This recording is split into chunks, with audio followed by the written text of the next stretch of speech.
Hey guys, it's Doc. So let's get into this video on what I've picked up today.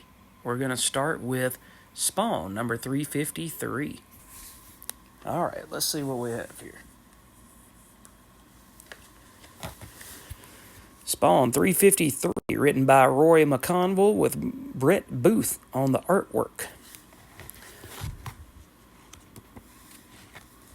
Absolutely just awe-inspiring artwork from Brett Booth, as always, with a good story by Rory McConville. Everything has kind of picked up the pace after the big revelation in issue 350.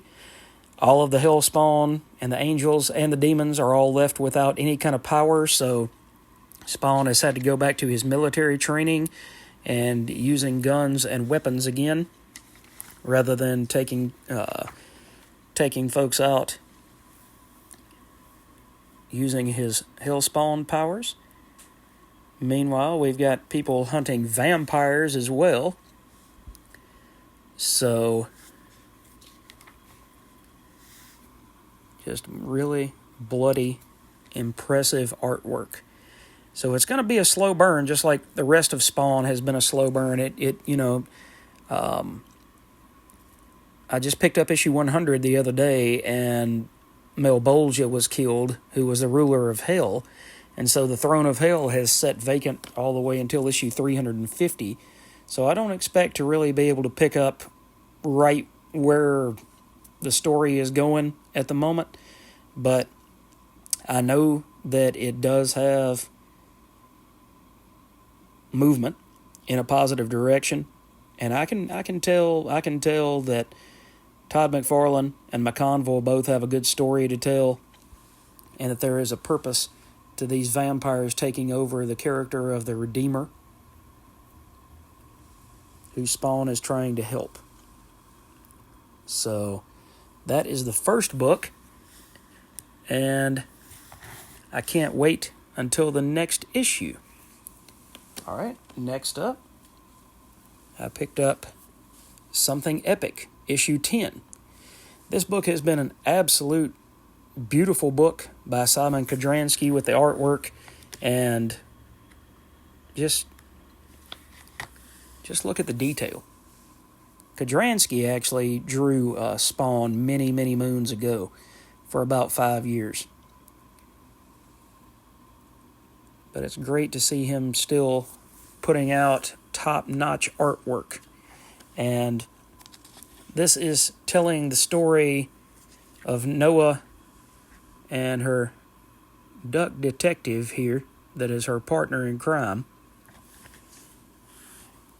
And then we have a Morpheus type character that shows up. That can't really see anything in this world, but he can see greater things. And so the duck kind of gives him crap at the beginning about, why don't you give Morpheus back his glasses? And he said, well, because you should be happy that you can see anything in this reality at all, because I can't see anything. My vision is beyond this world. So they're still on the hunt for who has Zeus's lightning bolt.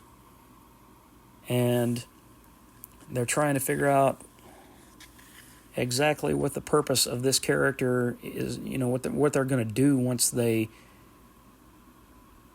finish their own mission. What's the purpose of having the lightning bolt? What is that going to accomplish? So that character Ron, who they just met in the diner, told them that they need to go back to the very beginning and find some of the elder gods. And really the only place that you can find a lot of that information is not necessarily on the internet, but you have to go to the library. You have to go to the library and go search out these books that are out of print, stuff that you can't find anywhere on PDF on the internet. And only through that can you ever hope to discover the information that you're trying to find.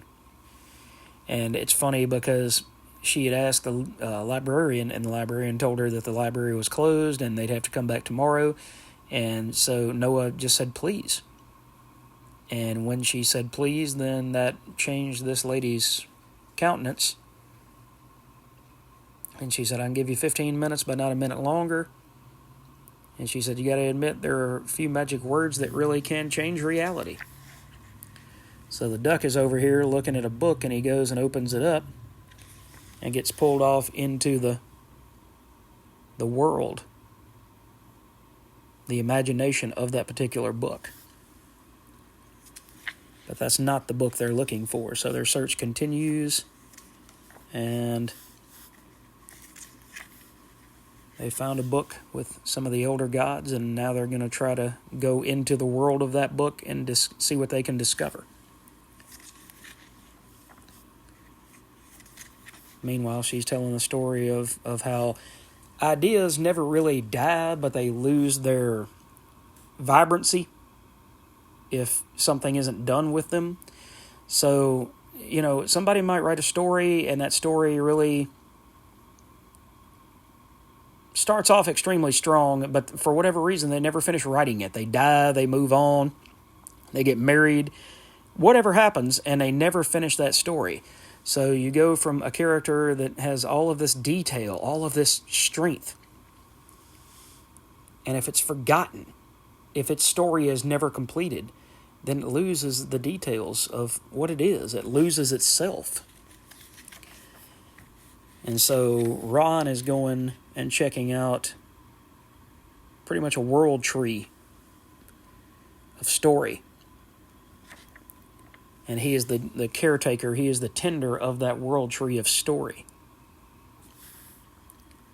And at the very end, it was kind of cool because the librarian hears somebody speak to her and she can't figure out who it was.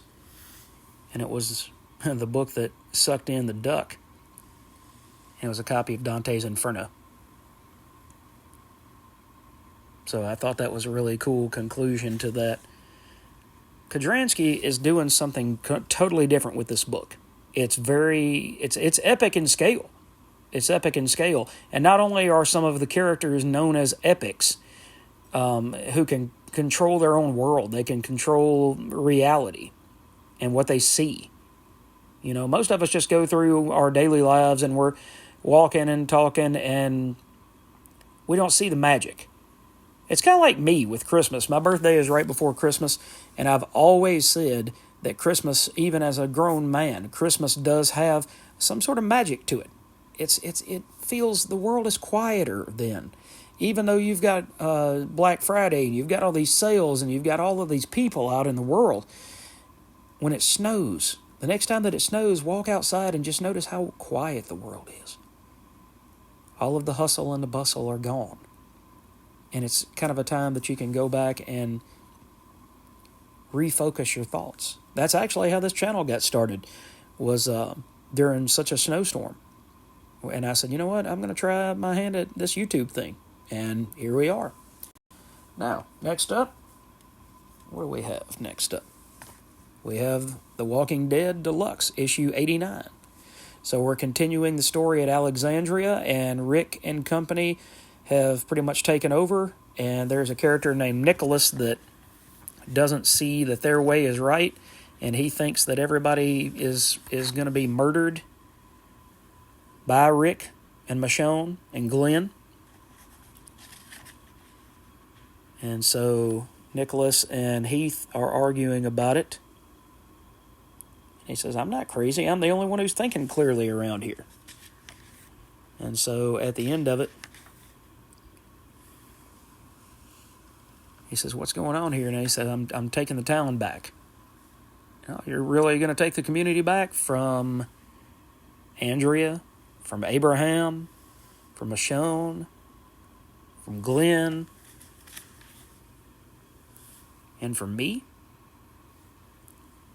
So it ends on a nice little cliffhanger there with Rick saying, we are going to assert ourselves, and we are the ones that have kept you safe all this time. And, just because you've had to give up a little bit of control so that we can maintain safety, are you really willing to give that up? Are you not going to allow us to do our job? All right. Next up is Green Lantern, issue 11. And This book was done by Jeremy Adams with Zermanico on the artwork, and it's got a House of Brainiac kind of tie-in. I didn't really read that one, but I did read the main story, and the main story is excellent. And it's got Hal Jordan. It kind of shows that Hal has always been an outsider. He's always been a loner. It talks about Carol Ferris and Hal Jordan's relationship, and how Carol always liked the bad boy aspect of Hal, and you know, that's shown through him, you know, stealing his principal's car. And so she's always liked that aspect to him, but at the same time, that recklessness, that not being in one spot or not being where he's supposed to be when he's supposed to be. She says to her current boyfriend or fiance, she says, "Let's go get married. You know, let's go get married and go to Vegas and just have a wonderful time, and let's continue our life together."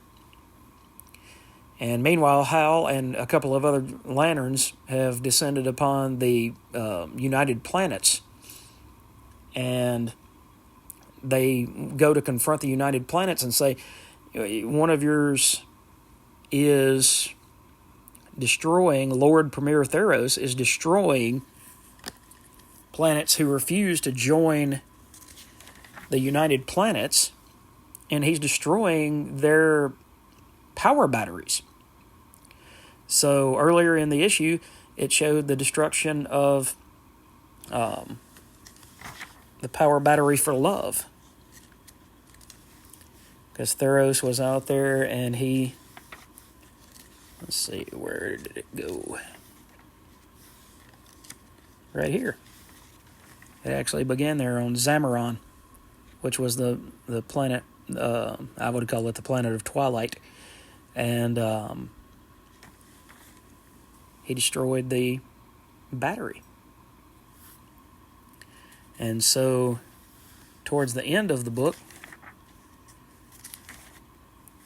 you find out that the villain has replaced the entire council of the United Planets with shapeshifters of his own race. They've killed all of the other council members. And so now Hal is in much worse trouble, because now the people that he thought he could count on, he can't count on them anymore. And then it goes back and shows more of Hal and Carol when they were younger, and Hal's going to go to boarding school so that he can get put in a better place mentally.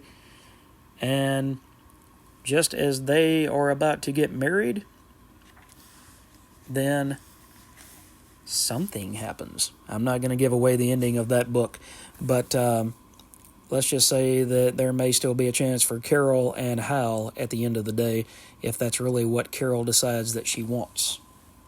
Okay? And last but not least, still a strong book.